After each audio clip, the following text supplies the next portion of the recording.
Hi friends, இன்னைக்கு ஒரு ongoing drama 2025ல release ஆன ட்ராமா தான் பார்க்கலாம். Hotel California. வாங்க ட்ராமாவோட ஒன்லைனர் பார்த்துடலாம். ஹீரோ ஹீரோயின் 2 பேரும் சின்ன வயசு படிக்கிறது வந்து ரொம்ப க்ளோஸ் ஃப்ரெண்ட்ஸ். அவங்க ஒரு ஸ்டேஜுக்கு மேலே காலேஜ் படிக்க போகிறதுக்கு முன்னாடி 2 பேரும் ஒன் நைட் ஸ்டாண்ட் இருந்துடுறாங்க. அதுக்கப்புறம் படிக்க போன ஹீரோயினை காணும். ஹீரோ ரொம்ப நாளாக ஹீரோயினை தேடிட்டு இருக்கான். ஃபைனலி அவங்க மீட் பண்ணாங்களா, திரும்ப அவங்க லவ் ஒன்று சேர்ந்துச்சா, இதுதான் ஸ்டோரி. சரி வாங்க கதைக்குள்ளே போகலாம். ஒரு சின்ன பொண்ணு வானத்தை பார்த்துட்டு இருக்கு. அப்போ அங்கே வந்து மின்னல் வெட்டிட்டு இருக்கு. இந்த பசங்கள்லாம் வந்து மின்னல் யார் மேலெல்லாம் விழுகுது அப்படின்ற விளையாட்டு தான் விளையாண்டுட்டு இருக்காங்க. இடி வந்து பயங்கரமா இடிச்சிட்டு இருக்கையில அந்த பொண்ணு எல்லாரையும் கோ பேக் அப்படின்னு சொல்லிட்டு கூட்டிட்டு போயிட்டு இருக்கா. அங்க ஒரு பையன் வந்து கை தட்டிட்டு ரொம்ப ஜோஷா நின்றுட்டு இருக்கையில இந்த பொண்ணு ஒரு வித்தியாசமா வந்து அந்த பையனை முறைச்சு பார்க்குது. பார்த்த உடனே அந்த மின்னல் வந்து அந்த பையன் மேலேயே அடிச்சிடுது. அந்த பொண்ணு தான் பண்ணுச்சா என்னன்னே தெரியல. வில்லத்தனமா சிரிக்குது ரொம்ப கொடூரமா. பின்னாடி இருக்க பசங்களாம் ரொம்ப கை தட்டி ஜோஷா அவனுக்கு இது தேவைதான், அவன் தான் தோத்தான் அப்படின்ற மாதிரி கத்திட்டு இருக்காங்க. அப்படியே இந்த பிள்ளைகளுக்கெல்லாம் மூஞ்சில அடிபட்ட மாதிரி காமிச்சு ஒரு மாதிரி வில்லத்தனமா சிரிச்சிட்டு இருக்கையில அந்த பையனோட உடம்புல கரண்ட் பாஸ் ஆகிட்டே இருக்கு. சிரிச்சிட்டு இருக்க அந்த பொண்ணு வந்து டக்குன்னு சிரிப்பை நிப்பாட்டிட்டு ஒரு வித்தியாசமா வந்து முறைக்க ஆரம்பிச்சிடுது. அப்படியே ஒரு வித்தியாசமா முறைக்கையிலேயே ஏதோ ஈவில் ஸ்பிரிட் முறைக்கிற மாதிரியே காட்டுறாங்க.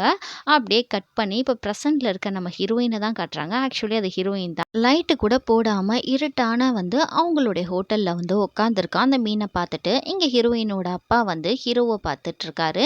அங்கிள் அப்படின்னு சொல்லல, நீ உள்ள வா, உன்கிட்ட கொஞ்சம் பேசணும் அப்படின்னு சொல்றாரு. இவன் தான் நம்மளுடைய ட்ராமாவுடைய ஹீரோ. உள்ள வாரான். அவர் வந்தோடனே சொல்றாரு, இன்னைக்கு அவ சியோல் போயிடுறா, இதுக்கப்புறம் அவளை நீ பார்க்க முடியாது, ஒருவேளை அங்கே போய் யாராவது பிக்கப் பண்ணிட்டா நீ என்ன செய்வ அப்படின்னு சொல்லல. அவள் ஆல்ரெடி கான்ட்ராக்ட் சைன் பண்ணிட்டா, அவள் போய் தானே ஆகணும், அப்படிலாம் பண்ண மாட்டா அப்படின்ற மாதிரி இங்கே ஹீரோ மனசில் நினச்சிட்டு இருக்கான். எப்பவுமே அவள் எனக்கு தான் அப்படின்ற மாதிரி இங்கே ஹீரோயினோட அப்பா வந்து ஒரு என்வலப் மாதிரி ஹீரோ கிட்ட கொடுத்து இதை வந்து அவகிட்ட கொடுத்துரு அப்படின்னு சொல்லல. அதை நீங்களே கொடுத்துடலாமே அப்படின்னு ஹீரோ சொல்கிறான். சரி நீ கொடுப்பா அப்படின்ற மாதிரி சொல்லிட்டு போகிறாரு. நீங்கள் 2 பேரும் ஃப்ரெண்ட்ஸ் தான் சொல்லிட்டு அதுக்கப்புறம் ஹீரோக்கு ஒரு கால் வருது. அவன் ஃப்ரெண்டு சொல்கிறான், நாங்கள் வந்து கேம் சென்டரில் இருக்கோம், நீ எங்கடா இருக்க மச்சான், உன்னோட இடம் எம்டியாக இருக்குது, நீ வந்தால் தான் நம்ம ஜெயிக்க முடியும் அப்படின்னு சொல்லிக்கிட்டு இருக்கையில் சரிடா நான் அதோ வந்துடுறேன் அப்படின்னு சொல்லல. இங்கே ஹீரோயினோட அப்பா கிளம்புறாரு. மறக்காமல் அந்த என்வலப்பை கொடுத்துட்டு அவளை போய் பாரு, நம்மளோட ஹோட்டல் கலிஃபோர்னியாவில் தான் இருக்கா அப்படின்னு சொல்லல. இங்கே ஹீரோக்கு திரும்ப கால் வருது. இதோ வந்துட்டே இருக்கேன்டா மச்சான் அப்படின்ற மாதிரி சொல்லல. எங்கே வந்துக்கிட்டே இருக்கேன், நான் எங்கே இருக்குன்னு உனக்கு தெரியுமா அப்படின்ற மாதிரி ஹீரோயின் இங்கே ஃபோனில் பேசிகிட்டு இருக்கா ஹீரோ கிட்ட. இதை மாதிரி நான் கிளம்ப டைம் வந்துருச்சு, நான் கிளம்ப போகிறேன் அப்படின்னு சொல்லல. நீ போயிடாத தயவு செய்து, தோ வந்துடுற உன்னை பார்க்குறதுக்கு அப்படின்னு சொல்லிட்டு கொட்டுற பணியில் நம்ம ஹீரோ வந்து நம்ம ஹீரோயினுக்காக ஓடிட்டு இருக்கான். ஏன்னா ஹீரோயின் சியோல் போயிட்டா இவனால் பார்க்க முடியாதுன்னு சொல்லிட்டு ஹோட்டலில் வந்து பார்த்தா ஒரே ரொம்ப இருட்டாக இருக்குது. எதுக்காக இவ்வளோ இருட்டில் உட்காந்துட்டு இருக்க அப்படின்னு கேட்கல. எங்கள் அப்பா வந்து கரண்ட் பில் கட்டலை இந்த ஹோட்டலுக்கு அப்படின்னு சொல்லிக்கிட்டு இருக்காங்க. வேறு யாரும் இங்கே கிடையாதான்னு கேட்டால் எல்லாரும் ஒவ்வொரு ஒர்க்குக்கு வெளியே போயிருக்காங்க அப்படின்னு சொல்லிட்டு இருக்கான். சரி வா நம்ம ரூமுக்கு போகலாம், எனக்கு டைம் ஆச்சு, பேக்கப் பண்ணணும் அப்படின்ற மாதிரி சொல்லிட்டு இருக்கையில் அங்கே ஒரு பூனைக்குட்டியை காட்டுறாங்க. அதுக்கப்புறம் வந்து 2 பேரும் ரூமுக்கு போயிடுறாங்க. இவ்வளோ பெரிய காஸ்ட்லியான டெடிபியர் எங்கள் அப்பா எனக்கு வாங்கி கொடுத்ததுக்கு இந்த ஹோட்டலில் பில்லு கட்டியிருக்கலாம், கரண்ட் பில் அப்படின்ற மாதிரி சொல்லி அந்த டெடிபியர் அடிச்சிட்டு இருக்கா. எதுக்கு அப்படி பண்ணுற, உனக்கு அந்த டெடிபியர் ரொம்ப பிடிக்கும் அப்படின்னு ஹீரோ சொல்லையில் ஆமாம் என்னதான் இருந்தாலும் இருந்துட்டு போகுது, எனக்கு பிடிச்ச டெடிபியர் அப்படின்னு சொல்லிட்டு ஹீரோ வந்து பக்கத்தில் வந்து உட்காரு அப்படின்ற மாதிரி சொல்கிறா. ஹீரோ உட்காந்துட்டு இருக்கையில் இந்த ஹோட்டலுக்காக நம்ம சில காண்டம்ஸ்லாம் வாங்கி வச்சிருந்தோம் இல்லையா, அது உன்னோட பேக்கெட்டில் இருக்குன்னு தான் தெரியும், அதை நம்ம யூஸ் பண்ணலாமான்னு சொல்லல. ஹீரோ வந்து கையை பிடிச்சி தடுக்கிறான். வேண்டாம், நீ என்ன பேசுகிறன்றது தெரிஞ்சு தான் பேசுகிறியா, நான் இந்த இடத்த விட்டு கிளம்புறேன் அப்படின்னு சொல்லல. எதுக்காக நீ போகாத, இப்போ போயிட்டா நீ திரும்ப என்னை பார்க்க முடியாது அப்படின்ற மாதிரி ஹீரோயின் சொல்லல. ஹீரோ கம்முன்ட்டு உட்காந்துருக்கான்.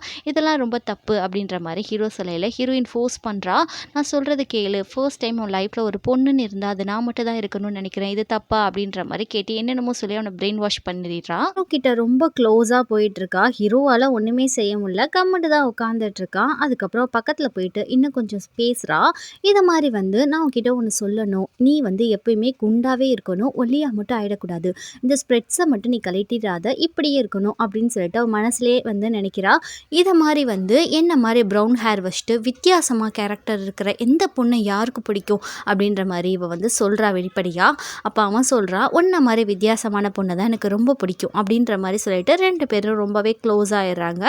அதுக்கப்புறம் வந்து அவங்க வந்து ஒன் நைட் ஸ்டாண்ட் மாதிரி இருந்துடுறாங்க. எல்லாம் முடிச்சுட்டு ஹீரோயின் வந்து கிளம்பிட்டு இருக்கா ஊருக்கு. அப்போ வந்து உங்கள் அப்பா கொடுத்த லெட்டரை வந்து ஹீரோ காமிக்கையில் அதை பார்த்துட்டு இவள் வந்து சிரிக்கிறா.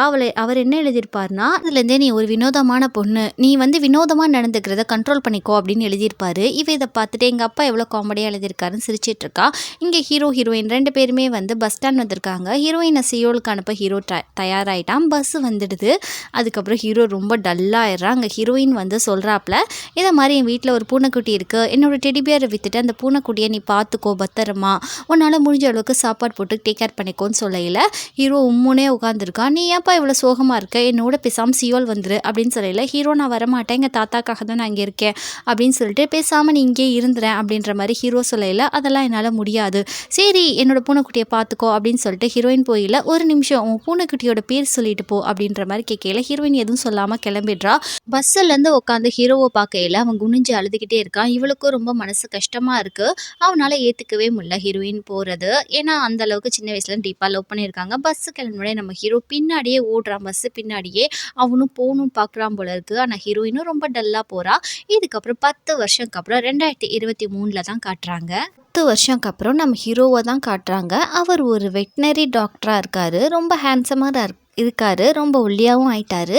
அவர் ஒரு மாட்டுக்கு பிரசவம் பார்க்கறதுக்காக வந்திருக்காரு. அப்போ பிரசவம்லாம் பார்த்ததுக்கப்புறம் அங்கே இருக்க ஒரு ஆள் சொல்கிறாப்புல, இதை மாதிரி உனக்கு நான் வேணா ஒரு மேட்ச் மேக்கர் பார்க்கவா அப்படின்னு கேட்கல. வேணா, நான் ஒரு பொண்ணை லவ் பண்ணுறேன், அந்த பொண்ணு சியோலில் இருக்கா, நான் வீக்லி அவளை பார்க்குறதுக்காக போவேன் அப்படின்னு சொல்லல. நிஜமாலே உனக்கு ஒரு லவர் இருக்காளா அப்படின்னு கேட்கல. ஆமாம், அவளை தான் நான் கல்யாணம் பண்ணிக்கிடுவேன் அப்படின்ற மாதிரி அவன் சொல்கிறான். இங்கே இதே இடத்துல ஹவாங்குன்ற ஒரு லேடி உள்ளே வந்துகிட்டே இருக்காங்க.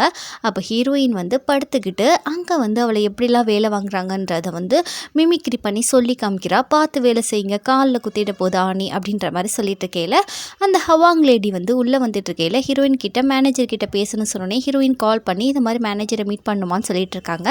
ஹீரோயின் போய் வேலை செஞ்சிட்டே இருக்கையில் அங்கே ஒருத்தன் வந்து ஹீரோயின் கிட்ட வம்பு பண்ணிட்டு இருக்கான். மேலே கையெல்லாம் வச்சுக்கிட்டு கொஞ்சம் அவன்கிட்ட தப்பாக பேசுகிறான். ஹீரோயினுக்கு ரொம்ப கோவம் வந்து கையை மடக்கி பின்னாடி பயங்கரமாக அடின்னு அடிக்கிறா. அங்கே உள்ள மேனேஜர் வந்து நான் வந்து உன்னை வேலையை விட்டு தூக்கிட்டேன், உன்னை ஃபயர் பண்ணிட்டேன், நீ வெளியே போ அப்படின்னு சொல்லிடுறாரு. வேலை செஞ்சிட்டு இருக்க ஹீரோயினுக்கு இது கேட்டோன்னே செம்ம கோவம் வந்துடுது. போங்கடா நீங்களும் உங்கள் மண்ணாங்கட்டி வேலையும் அப்படின்னு சொல்லிட்டு கிளம்பையில் அங்கே ஹவாங் லேடி வந்து ஹீரோயினையே பார்த்துட்டு இருக்காங்க. போல்டாக நடந்துக்கிறத பார்த்துட்டு எனக்கு இந்த வேலை வேணாம், அந்த வேலையை நானே குவிட் பண்ணுறேன், நான் படித்ததுக்கேற்ற வேலை இது கிடையாது அப்படின்ற மாதிரி சொல்லிட்டு போகிறா. அவள் இன்டீரியல் டிசைனர் தான் படிச்சிருப்பா. இவங்க எடுபுடி வேலை கொடுக்குறாங்க. கோவத்தில் நம்ம ஹீரோயின் வந்து மிடில் ஃபிங்கர் காமிச்சிட்டு போயிட்டு இருக்காங்க. அப்போ ஹவாங் லேடி வந்து ஒரு நிமிஷம் நில்லு, நான் சொல்கிறத கேளு அப்படின்னு சொல்லையில், நீங்கள் புதுசாக வேலைக்கு வந்திருக்கீங்களா, ஏன் இப்படி ட்ரெஸ் பண்ணியிருக்கீங்க, காலில் தூசி எல்லாம் போகும், இந்த லப்பரை போட்டுக்கோங்க, அதோட நெக் பேண்ட் வச்சுக்கோங்க, ரொம்ப டஸ்ட்டு அதிகமாக இருக்கும், இதெல்லாம் உங்களுக்கு சேஃப்டியாக இருக்கும் அப்படின்ற மாதிரி ஹீரோயின் ரொம்ப அக்கறையாக அவங்க மேலே காட்டுறா. இது மாதிரி நீங்கள் கான்ட்ராக்ட் பேப்பர் சைன் பண்ணுறதுக்கு முன்னாடி பேமெண்ட் பார்த்துக்கிட்டிங்களா, எப்போ வேலை செய்யணும்னு பார்த்துக்கிட்டிங்களா, இதை மாதிரி விஷயத்தில் அவங்க ரொம்ப ஏமாற்றுவாங்க நம்மளை, ரொம்ப கவனமாக இருக்கணும் கான்ட்ராக்ட் சைன் பண்ணுறதுக்கு முன்னாடி, அப்படி தான் நானும் ஏமாந்துட்டேன் அப்படின்னு இவ சொல்லிட்டு கீழே இந்த கான்ட்ராக்ட் கம்பெனியோட டைரக்டர், என் பேர் வந்து ஹவா, இதை மாதிரி வந்து நீ வந்து என்னோட கம்பெனியில் வேலை செய், உனக்கு இன்டீரியர் டிசைன் தானே பண்ண பிடிக்கும், அதில் வேகன்சி இருக்குது, நாளைக்கு என் கம்பெனிக்கு ப்ரோட்டோஃபைலோட வா அப்படின்னு சொல்லையில், சாரி நான் இப்போ வந்து நல்லா தான் இருக்கேன், எனக்கு இந்த வேலை ஒன்றும் தேவை கிடையாது, அந்த அளவுக்கு நான் ஒன்றும் கீழ்த்தனமாக போயிடல அப்படின்ற மாதிரி அவள் கெத்தாவே பேசிகிட்டு இருக்கா. சரிம்மா நீ வந்து ட்ரை தான் பண்ணி பாரு, உனக்கு இதை விட பெட்டர் ஒர்க், உன் திறமை வெளியே வரதுக்கு அது உதவியாக இருக்கும்ல அப்படின்னு சொல்லையில் ஹீரோயின் கொஞ்சம் யோசிக்கிறா. நாளைக்கு வரேன்ற மாதிரி சொல்லிடுறா. காலையில் வந்தோடனே ஆஃபீஸை பார்த்து மெயின் மறந்து போய் நிற்கிறா. இவ்வளோ பெரிய ஆஃபீஸா அப்படின்னு சொல்லிட்டு கான்ஃபிடென்ட்டாக உள்ளக்க போகிறா. நம்மளால் முடியும்னு சொல்லிட்டு உள்ளே போகிறா. அங்கே இருக்க ரிசப்ஷன் லிஸ்ட்டை போய் இன்றைக்கி என்னையை வந்து ஹவாங்கி மேடம் வர சொல்லியிருந்தாங்க டேரக்டர் அப்படின்னு சொல்லையில், அவங்க இங்கே கிடையாது, நீங்கள் கிளம்புங்கன்னு மூஞ்சில் அடித்த மாதிரி அந்த பொண்ணு சொல்லிடுது. வெயிட் பண்ணுங்கன்னு கூட சொல்ல கிடையாது, போங்கன்னு சொல்லிட்டு ஹீரோயின் சொல்கிறா. பரவாயில்ல எவ்வளோ டைமாக இருந்தால் என்ன, நான் வெயிட் பண்ணி அவங்கள பார்த்துட்டு போகிறேன் அப்படின்னு சொல்லிட்டு போய் அவள் உட்கார்றா. அவளை ரொம்ப எகத்தலமாக பார்த்துட்டு ஃபோன் பேசிகிட்டே ஹீரோயின் பார்த்து சொல்லிட்டு இருக்கா. இதை மாதிரி வந்து யார் சொன்னாலுமே நாய் மாதிரி வாழாட்டிக்கிட்டு ஆஃபீஸ்க்கு வந்துடுவாங்க, வர்றதுக்கு ஒரு தராதாரம் வேணாம், அந்த இவ்வளோ பெரிய ஆஃபீஸ்க்கு ரெக்கமெண்ட் பண்ணால் இவ வந்துருவாளா அப்படின்ற மாதிரி கேட்டுட்டு, அவள் என்ன காலேஜில் படித்தாலோ என்ன பேக்ரவுண்டோ பார்க்கவே பயங்கர கேவலமாக இருக்கா அப்படின்ற மாதிரி ஹீரோயின் ரொம்ப மட்டமாக முன்னாடி பேசிகிட்டு இருக்காங்க. ஹீரோயினுக்கு அதெல்லாம் கேட்கவே முடியல. சரி நம்ம எந்திரிச்சு போயிடுவோன்னு சொல்லிட்டு ஏஞ்சி போகிறா. அங்கே ஒரே டிராஃபிக்காக இருக்குது. வேலை வேணான்னு சொல்லிட்டு வெளியே வந்துட்டாப்புல. அதுக்கப்புறம் அங்கே அப்படியே உறைஞ்சி போய் நிற்கையில் ஆப்போசிட்டில் வந்து நம்ம ஹீரோ நிற்கிற மாதிரி தெரியுது. ஹீரோவை பார்த்தோன்னே நான் கிவ் அப் பண்ண மாட்டேன், கண்டிப்பாக நான் என்னோடய பெஸ்ட்டை வந்து ட்ரை பண்ணியே தீருவேன், எனக்கே என் லைஃப்பில் இப்படி நடக்குது, எல்லா இடத்துலையும் ரிஜெக்ட் பண்ணுறாங்க, எனக்கு மனசுக்கு ரொம்ப கஷ்டமாக இருக்குது அப்படின்னு சொல்லிட்டு இங்கே ஹீரோவை ஆப்போசிட்டில் பார்த்து ஹீரோயின் வந்து பேசிகிட்டு இருக்கா. அதுக்கப்புறம் நான் போவேன், கண்டிப்பாக இந்த வேலையை நான் வாங்குவேன், நான் யாருன்றதை காட்டுவேன் அப்படின்னு சொல்லையில் ஃப்ளாஷ்பேக்கில் வந்து பாஸ்ட்டை காமிக்கிறாங்க. ஹீரோயின் ரொம்ப கோவமாக இருக்கையில் ஹீரோ பார்த்துட்டு வா நம்ம போய் ஐஸ்கிரீம் சாப்பிட்லாம், உனக்கு பிடிச்ச ஃப்ளேவரே அங்கே விற்கிது, நம்ம போகலாம், அது இல்லைனா கூட நம்ம பக்கத்து ஊருக்கு போய் கூட சாப்பிட்டு வரலாம் அப்படின்னு சொல்லையில் ஹீரோயின் எதுவுமே கண்டுக்கிறாம ரொம்ப கோவமாக இருக்கா. இவளை எப்படி சமாதானப்படுத்துறதுன்னு தெரியாமல் கீழே உள்ள ஒரு ஃப்ளவரை வந்து பட்டர்ஃப்ளை மாதிரி செஞ்சு ஹீரோ எடுத்துகிட்டு வந்து கொடுத்துருப்பா. இதை பாரு, இது ரொம்ப அழகாக இருக்குது அப்படின்னு சொல்லையில் அதை பார்த்தவ சந்தோஷப்படையில் பஸ் வந்துடுது. 2 பேரும் ஏறி போகையில் ஹீரோயின் கேட்குறா, நான் எப்படி கோவமாக இருக்கேன், மூட் அப்செட்டாக இருக்குன்னு சொல்லிட்டு உனக்கு தெரிஞ்சிச்சு அப்படின்னு கேட்கல, உன்னை மட்டும் தான் நான் வாட்ச் பண்ணிகிட்டே இருக்கேன், எப்படி எனக்கு தெரியாமல் போகும் அப்படின்ற மாதிரி ஹீரோ மனசுக்குள்ளே நினைக்கையில் இதை மாதிரி இங்கே ஹோட்டலுக்கு ரைட் வந்துடுச்சு, போலீஸ் வந்து சீஸ் பண்ணிட்டாங்க, அதனால தான் நான் மூட் அப்செட்டாக இருக்கேன் அப்படின்னு சொல்லையில் ஹீரோ ஒரு மாதிரியாக பார்க்குறான். இந்த பக்கம் இனிமேல் திரும்பாத, எனக்கு ஒரு மாதிரியாக இருக்குது அப்படின்னு சொல்லிட்டு ஹீரோயின் வந்து ஹீரோ மேலே சாஞ்சிக்கிறா. அப்படியே ப்ரெசென்ட்டில் காமிக்கிறாங்க. இங்கே ஹீரோயின் வந்து ஒரு கண்ணாடி முன்னாடி நின்று ரொம்ப போல்டான மேக்கப் போடுறாங்க. நல்லா ஸ்மோக்கி ஐ போட்டுட்டு நல்லா கான்ஃபிடென்ட்டாக வந்து லிப்ஸ்டிக்லாம் ரொம்ப டார்க் கலரில் போட்டு நல்லா போனி டெயில் போட்டுட்டு ரொம்ப கான்ஃபிடென்ட்டாக வந்து போகிறாங்க ஆஃபீஸ்க்குள்ளே. திரும்பவும் கெத்தாக போயிட்டுருக்கையில் அந்த ரிசப்ஷன் லிஸ்ட்டை சொல்கிறாங்க, நீ ஒன்றும் என்னை ரிஜெக்ட் பண்ண தேவை கிடையாது மண்ணாங்கட்டி, நான் உள்ளே போகிறேன், அவங்கள டேரெக்டாக போய் பேச போகிறேன், என்னை தடுத்து நிறுத்தாத, என்னோடய திறமை என்னன்றதை நான் காட்டுவேன், யாருன்றதும் நான் காட்டுவேன் அப்படின்னு சொல்லிட்டு டேரெக்டாக ரூம்குள்ளே போக பார்க்குறாங்க. அந்த பிள்ளை தடுக்குது, நீ தடுத்தேன்னா உன்னை கொன்னுடுவேன் அப்படின்னு சொல்லிட்டு இவன் டோரை ஓப்பன் பண்ணி போய் பார்த்தா அங்கே டேரக்டர் அங்கேயே அங்கே தான் இருக்காங்க. ஹீரோயின் பார்த்தோன்னே ஐயோ சாரி, நான் மன்னிச்சிடுங்க, நீங்கள் இல்லைன்னு சொன்னாங்க, நான் உள்ளே டேரெக்டாக வந்துட்டேன் அப்படின்ற மாதிரி சொல்லையில் இதை மாதிரி ஒன்றும் பிரச்சனை கிடையாதுமா, நீ என்ன விஷயமா வந்த, உன்னோட ஆயுதத்தை கொடு அப்படின்ற மாதிரி இவங்க சொல்கிறாங்க. என்ன ஆயுதம்னு கேட்கல, நான் ஒன்றும் கேட்கலம்மா, அந்த ப்ரோட்டோஃபைல் மேக் பண்ணி எடுத்துகிட்டு வந்தியா, அதை கொடு அப்படின்னு சொல்லியில் அந்த ப்ரோட்டோஃபைலை பார்க்குறாங்க. பார்த்துட்டு ரொம்பவே சூப்பராக இருக்குது, இப்படி ஒரு ப்ரோட்டோஃபைலை நான் பார்த்ததே கிடையாது, ரொம்ப யூனிக்காக நீ பண்ணியிருக்க, உனக்கிட்ட நிறைய திறமை இருக்கும்னு நினைக்கிறேன் அப்படின்னு சொல்லிட்டு இவங்கள விட ஹையர் ஆஃபீஸர்கிட்ட கூட்டிகிட்டு போகிறாங்க. இவர் பேர் மோக். இவர்கிட்ட கூட்டிகிட்டு போய் இதை மாதிரி இந்த பிள்ளையை சேர்த்துக்கோங்க, இந்த பிள்ளை வந்து நல்லா வேலை செய்யும்னு சொல்லையில் ஆல்ரெடி இங்கே நிறையா பேர் இருக்காங்க, நியூயார்க்லேருந்து நேற்று தான் ஒரு பொண்ணை கூட சேர்த்தேன், இந்த டிசைன்லாம் நீயாம்மா பண்ணுன, சின்ன பேக்ரவுண்ட்லேருந்து வந்த பொண்ணு இவ்வளோ திறமையாக இருக்கியா, என்னால் நம்பவே முடியல, நீ தான் பண்ணியிருப்பியா இல்லை சும்மா சொல்கிறியா அப்படின்னு இவர் ரொம்ப மட்டமாக ஹீரோயினை பேசுகிறாரு. அதுக்கப்புறம் ஹீரோயினுக்கு இங்கே இருக்கிறது வேலைக்காகன்னு சொல்லிட்டு அந்த ப்ரோட்டோஃபைல் எடுத்துகிட்டு கிளம்ப போகையில் இங்கே டேரக்டர் சொல்கிறாங்க, ஒரு நிமிஷம் உட்காரு, எதுக்கு எடுத்தாலும் கோவப்படாத அப்படின்னு சொல்லையில் ஹீரோயின் உட்காந்துடுறாங்க. எதுக்காக நீங்கள் செதுக்கக்கூடாது, இன்டர்ன்ஷிப்பில் ஒரு 3 மாதம் வச்சு அவர் திறமை என்னன்றதை பார்ப்போம் அப்படின்னு சொல்லையில் சரி இன்டர்ன்ஷிப்பில் வேணால் இருந்துட்டு போட்டோம் அப்படின்னு சொல்லையில் வெரி குட், நீ ஒத்துக்கிட்டது எனக்கு ரொம்ப சந்தோஷம், கண்டிப்பாக அவள் பெஸ்ட்டை கொடுப்பான்னு எனக்கு தெரியும் அப்படின்னு சொல்லையில் ஹீரோயினுக்கு இங்கே நம்பவே முடியல. வேலை கிடச்ச அதிர்ச்சியில் நம்ம ஹீரோயின் இருக்கையில் இங்கே டேரக்டர் போவையில் ஹீரோயின் கூப்பிட்றா, ஒரு நிமிஷம் இல்லைங்க, எனக்கு எதுக்கு நீங்கள் ஹெல்ப் பண்ணீங்க, என்னை எதுவும் உங்களுக்கு பிடிச்சிருக்கான்னு சொல்லி வந்து இவ கேட்கையில் அப்படிலாம் இல்லை, என்கிட்ட வந்து முதல்ல நீ கைண்டாக நடந்துக்கிட்ட பர்சன்னா நீ தான், உன் கைண்ட்னஸை பார்த்து நான் மயங்கிட்டேன், அதுக்காக தான் உனக்கு நான் ஹெல்ப் பண்ணேன், அது போக உனக்கு திறமையும் அதிகமாக இருக்குது, உன்னுடைய கேரக்டர் எனக்கு ரொம்பவே பிடிச்சிருக்கு, போல்டான கேரக்டர், அதுக்காக தான் உன்னை ரெக்கமெண்ட் பண்ணேன் அப்படின்னு சொல்லிட்டு அவங்க போகிறாங்க. ஒரு நிமிஷம், எனக்கு வந்து ஆம்பளை பசங்களாக தான் பிடிக்கும், கேர்ள்ஸை பிடிக்காது, அதை நீ மனசில் வச்சுக்கோ அப்படின்ற மாதிரி சொல்கிறாங்க.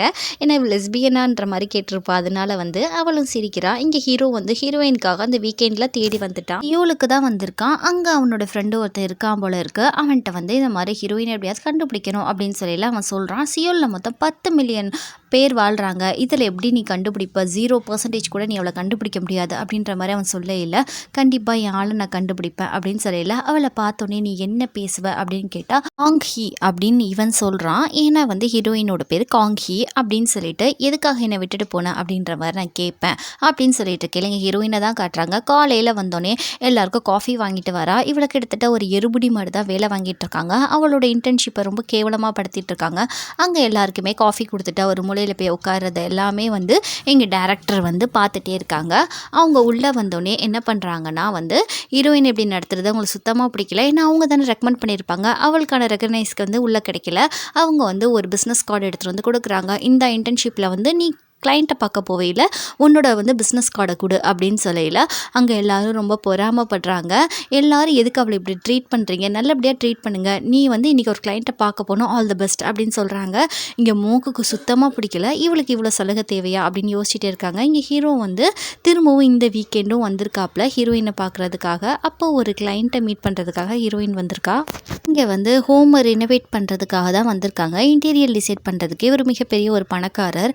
மாதிரி சீக்கிரம் சீக்கிரமாக எனக்கு ரெனோவேட் பண்ணி கொடுங்க அப்படின்ற மாதிரி ஹீரோயின் கிட்ட சொல்லையில் நாங்கள் கண்டிப்பாக பண்ணி தரோம். சரி மீட்டிங் முடிஞ்சிருச்சு நம்ம கிளம்பலாம் அப்படின்னு சொல்லிட்டு மோக் சொல்லிட்டு இருக்காரு. ஹீரோயின் சொல்கிறா, என்ன மீட்டிங் முடிஞ்சிருச்சு, அவங்களுக்கு எந்த டிசைன் பிடிக்கும் அவங்களோட விருப்பத்தை கேட்டு தானே நம்ம செய்யணும், நீங்கள் என்ன அதுக்குள்ளே கிளம்புறீங்க அப்படின்னு சொல்லையில் இதை வந்து அந்த பணக்காரர் கேட்டுக்கிட்டே இருக்காரு. அந்த பிள்ளை சொல்கிறது ரைட்டு தான், நான் இப்போவே என் ஃப்ரெண்டுக்கு ஃபோன் பண்ணி வர சொல்கிறேன் அப்படின்ற மாதிரி அவர் சொல்லையில், சாரி அவள் இன்டர்ன்ஷிப்பில் வந்தவ, அவளுக்கு எதுவும் சரியாக தெரியாது, நாங்கள் கிளம்புறோம், நாங்கள் ரெனோவேட் பண்ணி தரோம் அப்படின்னு சொல்லையில், இல்லை அந்த பொண்ணு சொல்கிறது சரிதான், நீங்கள் முன்னாடியே சொல்லியிருக்கணும், நான் என் ஃப்ரெண்டை வர சொல்லிட்டேன், இப்போ நீங்கள் போனால் எப்படி அப்படின்னு சொல்லையில், எனக்கு முக்கியமான மீட்டிங் இருக்குது அப்படின்ற மாதிரி மோக் சொல்லிட்டு இருக்காரு. இங்கே ஹீரோயின் சொல்கிறா, பரவாயில்ல நீங்கள் போங்க, நான் இங்கே அவைலபிளாக இருந்து நாங்கள் மெஷர்மெண்ட் எல்லாம் பண்ணி அவங்களோட விருப்பத்தை கேட்குறேன் அப்படின்னு சொல்கிறப்போ, சரி நீங்கள் போங்க அந்த பொண்ணு பார்த்துக்குறோம் அப்படின்னு சொல்லையில், சரி பார்த்து கவனமாக இருந்துக்கோ அப்படின்ற மாதிரி மோக் சொல்லிட்டு போகையில், என் பெஸ்ட்டை நான் கொடுப்பேன்றதை ஹீரோயின் சொல்கிறா. தேங்க்ஸ் என்னை விட்டதுக்கு அப்படின்ற மாதிரி அந்த பணக்காரர் கிட்ட சொல்லிட்டு மோக் வந்து மீட்டிங்க்கு கிளம்பி போயிடுறாரு. அதுக்கப்புறம் ஹீரோயின் என்ன பண்ணுறான்னா, அவள் வெளியே ஸ்டார்ட் பண்ணிடுறான். அங்கே போய் மெஷர்மெண்ட் பண்ண ஆரம்பிச்சிடறா எல்லா இடத்துலையும். இந்த பணக்காரன் வாயை வச்சுட்டு சும்மா இல்லாமல், என் கூட நீ இருக்கிறியா, நம்ம 2 பேரும் ஒன்றா டைம் ஸ்பெண்ட் பண்ணலாமா அப்படின்ற மாதிரி கேட்டுடுறான். ஹீரோயின் அது எதுவுமே கண்டுக்கிறவே இல்லை. அவள் பாட்டில் வேலையை பார்த்துட்டே இருக்கையில், என்னால் அதெல்லாம் முடியாது, வேணா வா உனக்கு ஒரு காஃபி வேணா வாங்கி தரேன் அவ்வளோதான் அப்படின்ற மாதிரி அசால்ட்டாக சொல்லிடுறா. என்ன இவ்வளோ திமிர்த்தனமாக பேசுகிறான்ற மாதிரி இந்த பணக்காரன் பார்த்துட்டே இருக்கையில், இங்கே ஹீரோ எதையோ அதிர்ச்சியாகி பார்த்துட்டு இருக்கான். வச்ச கண்ணு வாங்காமல். யாருன்னு பார்த்தா அங்கே நம்ம ஹீரோயின் தான் காஃபி வாங்க வந்திருக்கா. ஹீரோயினை பார்த்துட்டு அவனால் நம்பவே முடியல. ஹீரோயினான்னு சொல்லிட்டு வாயை பிளந்துட்டு பார்த்துட்டு இருக்கான். இன்னொருத்தவங்க கூட வந்ததை நினச்சி ஹீரோக்கு ரொம்ப வருத்தமாக இருக்குது. ஹீரோயினான்னு சொல்லிட்டு கன்ஃபார்ம் தான் பண்ணிகிட்டு இருக்கான், ஹீரோயின் தான் அது. அதுக்கப்புறம் அப்படியே உறைஞ்சி போய் பார்த்துட்ருக்கான். அந்த ஹீரோயின் என்ன பண்ணுறான்னா, கப் ஆஃப் காஃபி வாங்கிட்டு அவங்க 2 பேரும் அந்த இடத்த காலி பண்ணிடுறாங்க. ஹீரோயின் போகிறா, ஆனால் பட் இவன் எந்திரிச்சு கூட போகல, அப்படியே உறைஞ்சி போய் நிற்கிறான். ஃப்ரெண்டு வந்து என்னடா ஆச்சு அப்படின்னு சொல்லி கேட்கையில், காங் ஹீ அப்படின்ற மாதிரி இவன் வந்து சொல்கிறான். என்னடா சொல்கிற அப்படின்னு கேட்கல, காங் ஹீயை நீ பார்த்தியா அப்படின்னு கேட்கல, ஆமாம் பார்த்தேன், இப்போ தான் இங்கே காஃபி வாங்கினா அப்படின்னு சொல்லல. அடே காங் ஹீ இங்கே இருந்தால் கண்டிப்பாக நம்ம அவளை போய் பார்க்கணும், வா ஃபாலோ பண்ணலாம் அப்படின்னு சொல்லிட்டு கூட்டிகிட்டு போகிறான். அப்போ தான் ஹீரோவுக்கு வந்து சுதாரிப்பே வருது. அப்போ தான் அவன் அந்த ஷாப்லேருந்தே சுதாரிச்சு, ஆமாம் காங் ஹீயை நான் கண்டிப்பாக தேடணும் அப்படின்னு சொல்லிட்டு 2 பேரும் ஓடி போகிறாங்க. அங்கே போய் தெருவாக தேடுறாங்க. அதுக்குள்ளே காங் ஹீ வந்து போயிடுறா. இப்படி நான் கை கெட்டினதை விட்டுட்டேனே, இப்படி நான் மிஸ் பண்ணியிருக்க கூடாது காங் ஹீயை அப்படின்ற மாதிரி ஹீரோ ரொம்ப அழுகிற நிலைமைக்கே போயிடுறான். அந்த பணக்கார வீட்டை தான் காட்டுறாங்க. அவங்க எல்லாரும் இருக்கையில், இது மாதிரி உங்களுக்கு என்னடா டிசைன் வேணும் சொல்லுங்கள், இன்டீரியர் டிசைன் வந்திருக்காங்க, இவன் தான் கிஃப்ட் பண்ணியிருப்பாங்க உங்கள் ஃப்ரெண்டுக்கு, இதை மாதிரி சொல்லையில் அவங்க 2 பேரும் ரொம்ப கொஞ்சிக்கிட்டே இருக்காங்க. என்ன கரும்பத்தட்டா பண்ணுறீங்க இந்த பொண்ணு முன்னாடின்னு சொல்லிட்டு, சாரிம்மா அவங்க கொஞ்சம் ஓவராக போயிட்டாங்க, நீ எதுவும் தப்பாக நினச்சிக்கிறாது அப்படின்னு சொல்லிட்டு இந்த பணக்காரர் மன்னிப்பு கேட்டுட்ருக்காரு ஹீரோயின் கிட்ட, இப்படி இன்டீசராக நடந்துக்கிட்டாங்கன்னு சொல்லிட்டு. சரி விடுங்க, இதெல்லாம் நான் ஒன்றும் பெருசாக எடுத்துக்கல, சரி அவங்க விருப்பப்படி இன்டீரியர் டிசைன் எப்படி வேணும்னு சொல்லுங்கள் அப்படின்ற மாதிரி கேட்கல. இவங்க சொல்கிறாங்க, எனக்கு வந்து இப்படி வேணும் அப்படி வேணும்னு சொல்லையில் ஹீரோயின் வந்து கண்ணாலே ஒரு மேப் போட்டு காமிக்கிறா. இப்படி பண்ணால் நல்லாயிருக்கும் அப்படி பண்ணால் நல்லாயிருக்கும்னு அவங்களுக்கு ரொம்ப பிடிச்சிருது. இந்த வேலை வந்து ரொம்ப ஃபன்னாக இருக்கும்னு நினைக்கிறேன், உங்களுக்கு நல்லா என்டர்டெயின்மெண்ட்டாக இருக்கும் போல் அப்படின்ற மாதிரி சொல்லையில், ஆமாம் இந்த வேலையை எனக்கு ரொம்பவே பிடிக்கும், அதுக்கு தான் நான் சியோலேருந்து இந்த வேலையை செய்கிறேன் அப்படின்னு சொல்லிட்டு ரவும் பகலும் உட்காந்து இன்டீரியர் டிசைன் ரொம்ப வந்து மும்மரமாக பார்த்துட்ருக்கா. ஒவ்வொரு விஷயமும் ரொம்ப யூனிக்காக இருக்கணும்னு சொல்லிட்டு அப்படி தூங்காமையே அவ்வளோ கஷ்டப்பட்டு வேலை செஞ்சு அந்த இன்டீரியர் டிசைனுக்கான அந்த மேப்பெல்லாம் பண்ணி வச்சிடறா. இதை எடுத்துகிட்டு போய் எல்லாருக்கிட்டே கொடுக்கையில் அவங்கெல்லாம் வந்து எல்லாருக்கும் பிடிச்சிருக்கு. பட் இருந்தாலுமே வந்து ஹீரோயினோட ப்ராஜெக்டை ரிஜெக்ட் பண்ணுறாங்க மோக்கு. இதை மாதிரி எங்கள் கம்பெனிக்குள்ளே இது அடங்காது, இந்த டிசைன் இது என்னம்மா மொக்க டிசைனாக இருக்குது, எங்கள் கம்பெனிக்குன்னு ஒரு ரெப்ரசன்ட் இருக்குது, அதே மாதிரி ஃபார்மில் தான் டிசைன் வரணும், வேறு ஃபார்மில் வந்தால் நாங்கள் ஏற்றுக்கப்பட மாட்டோம் அப்படின்னு சொல்லிட்டு, இது வந்து நம்மளோட கஸ்டமருக்கு பிடிச்சிருக்கு அப்படின்னு சொல்லல. கஸ்டமரை பற்றி உனக்கு என்ன தெரியும், கஸ்டமருக்கு வந்து அவங்க ஃப்ரெண்டு பணக்காரன் ஒருத்த வந்து கிஃப்ட் கொடுத்தது இவ்வளோ பெரிய பட்ஜெட்டில் பண்ணால் அவங்களால காசு கொடுக்க முடியுமான்னு கூட தெரியாது அப்படின்னு சொல்லிட்டு, உன்னை இந்த வேலையை விட்டே தூக்குறேன், இந்த வேலைக்கு நீ லாய்க்கே கிடையாது அப்படின்ற மாதிரி ஹீரோயினை வந்து அந்த கம்பெனி விட்டு ஃபயரே பண்ணிடுறாங்க. ஹீரோயினுக்கு இங்கே அதிர்ச்சி தாங்கவே முடியல. இங்கே டேரக்டர் கிட்ட அவரோட ப்ராஜெக்டை காட்டையில் டேரக்டர் சொல்கிறாங்க, செம்மையாக இருக்குது, இதுக்கு மேலே என்ன வேண்டும், இதை மாதிரி யூனிக்காக யாரும் பண்ணுறது கிடையாது அப்படின்னு சொல்லையில், எனக்கு என்னமோ பிடிக்கவே இல்லை, அந்த ரோட்டில் இருக்க ஹோட்டல் டிசைன் மாதிரியே இருக்குது, எனக்கு சுத்தமே பிடிக்கல அப்படின்னு மோக் சொல்லிக்கிட்டு இருக்காரு. இதெல்லாம் ஹீரோயின் வெளியே நின்று கேட்டுகிட்டே இருக்கா. இதை மாதிரி கேவலமான பொண்ணுங்கள்லாம் ஏன் தான் வேலைக்கு வருதோ அப்படின்னு சொல்லிட்டு ஹீரோயினை மோசமாக பேசையில், இதை மாதிரி டேரக்டர் சப்போர்ட் பண்ணி பேசுகிறாங்க, அப்படி பேசாதீங்கன்னு சொல்லிட்டு, உனக்கும் டேலண்ட் கம்மியானனால தான் நாங்கள் இந்த போஸ்டிங்கை விட்டு டவுன் ஆக்கிட்டோம் தெரியுமா அப்படின்னு வந்து இங்கே டேரக்டரே மோக் திட்டிக்கிட்டு இருக்காரு. ஹீரோயின் பொறுத்தது போதும்டா அப்படின்னு சொல்லிட்டு ரொம்ப கோவமாக வந்து உள்ளே போய் அவளுடைய அந்த ஐடி கார்டை வந்து தூக்கி எறிகிறா. நான் ரிசைன் பண்ணுறேன், இதுக்கு மேலே இங்கே இருக்க விரும்பலை, உங்களுக்கு வந்து ஆல்ரெடி பண்ண டிசைனே வந்து காப்பி அடித்து பண்ணுறது தான் நல்லாயிருக்கும், யூனிக்கான டிசைன்லாம் பண்ணால் உங்களுக்கெல்லாம் பிடிக்காது, நீங்கள் எப்போயுமே காப்பி அண்ட் பேஸ்ட் காப்பி கேட்டாவே இருந்துக்கோங்க, எங்களை மாதிரி யூனிக்காக இருக்கிறது உங்களுக்கு பிடிக்காது அப்படின்னு சொல்லிட்டு ஹீரோயின் வாய்க்கு வந்தபடி பேசையில் ரிசைன் பண்ணிட்டியா நீ கிளம்பு அப்படின்னு சொல்கிறாப்புல.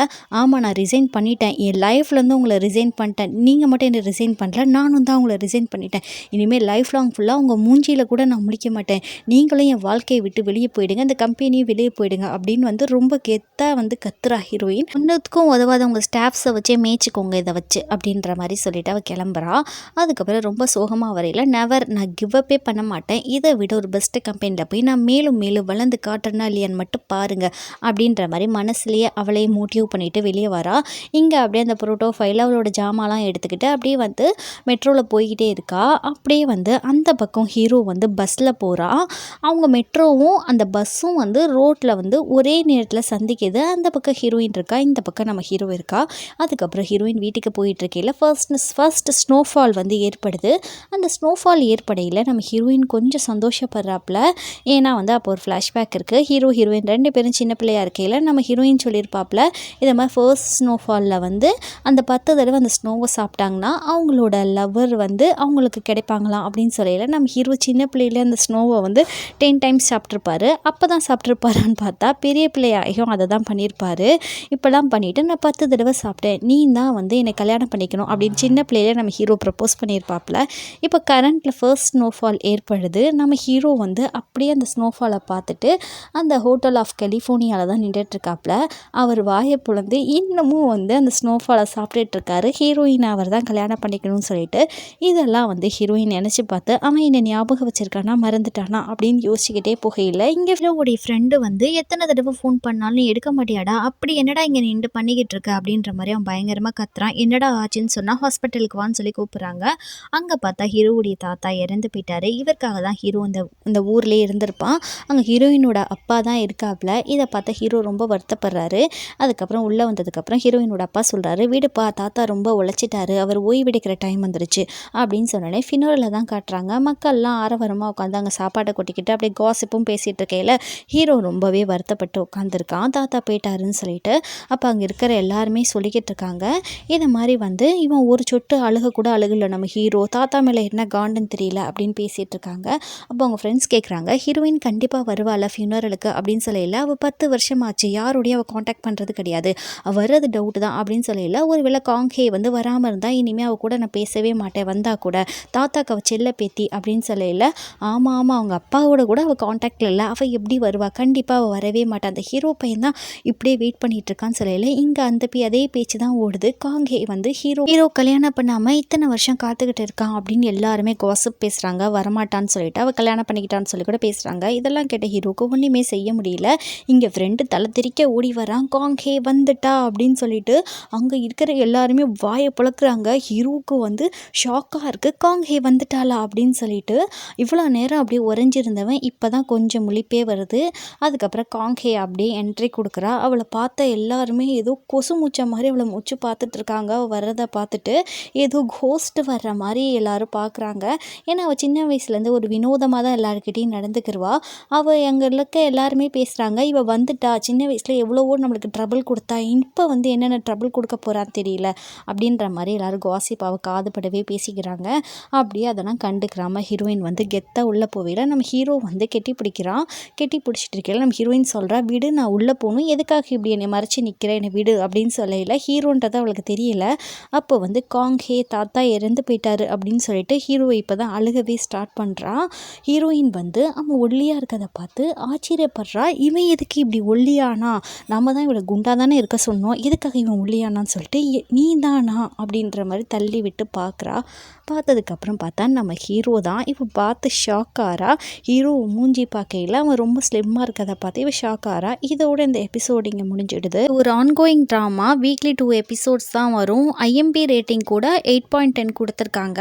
வீக்லி 2 எபிசோட் பார்க்கலாம். ஃபர்ஸ்ட் டைம் பார்க்குறீங்கன்னா சேனலை மறக்காமல் சப்ஸ்கிரைப் பண்ணி வச்சுக்கோங்க. ட்ராமா எப்படி இருந்துச்சுன்னு கமெண்ட் பாக்ஸில் சொல்லிவிடுங்க.